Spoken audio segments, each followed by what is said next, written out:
ધરમ Kordia, assistant engineer civil. અત્રેની કચેરી ખાતે તારીખ 1/6/2025થી ફરસેની કામગીરી શરૂ કરવામાં આવી છે. તેમાં હાલ અત્રેની કચેરી ખાતે રાજકોટ, મોરબી, જામનગર, સુરેન્દ્રનગર, દેવભૂમિ, દ્વારકા જેવા જિલ્લાઓમાં આવેલ ટોટલ 83 જેટલી મેજર એન્ડ માઇનર સ્કીમનો સમાવેશ થાય છે. અને તેમાં કેટલું પાણી આવે છે, કેટલું પાણી જાય છે તેનો ડેટા અત્રે કલેક્ટ કરવામાં આવે છે. રાજકોટ જિલ્લામાં ટોટલ 27 જેટલી મેજર એન્ડ માઇનર સ્કીમનો સમાવેશ થાય છે. અત્રેની કચેરી હેઠળ આ 27 જેટલી સ્કીમોમાંથી હું વાત કરું, આજી 1, 2, 3, ન્યારી 1, 2 તેમજ ભાદર 1, 2 ડેમોમાં અનુક્રમે આજી 1 ડેમ 70% જેટલો ભરાવા પામેલ છે. આજી 2 અને આજી 3 ડેમના એક દરવાજા હાલ ખુલ્લા છે. ન્યારી 1 ડેમ આશરે 58% જેટલો ભરવા પામેલ છે. ન્યારી 2 ડેમના પણ 2 દરવાજા હાલ ખુલ્લા છે. ભાદર 1 ડેમ આશરે 43% જેટલો ભરાવા પામેલ છે. તેમજ ભાદર 2 ડેમનો એક ગેટ અત્યારે હાલ ઓપન છે.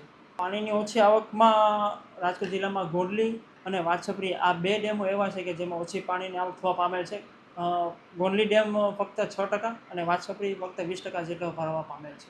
એલર્ટની દ્રષ્ટિએ કોઈ પણ સ્કીમ હોય, મેજર સ્કીમ હોય કે માઇનર સ્કીમ હોય, કોઈ પણ ડેમ છે જે 70% જેટલો ભરવા પામે એટલે નીચાણવાળા વિસ્તારોમાં તેમજ અન્ય લાગુ પડતી જગ્યાએ અમે એલર્ટ જાહેર કરી દઈએ છીએ. તેમજ 70% તેમજ 80% ભરાય ત્યારે પણ એલર્ટ આપીએ છીએ. 90%, 100% ત્યારબાદ ઓવરફ્લો થવા પામે છે.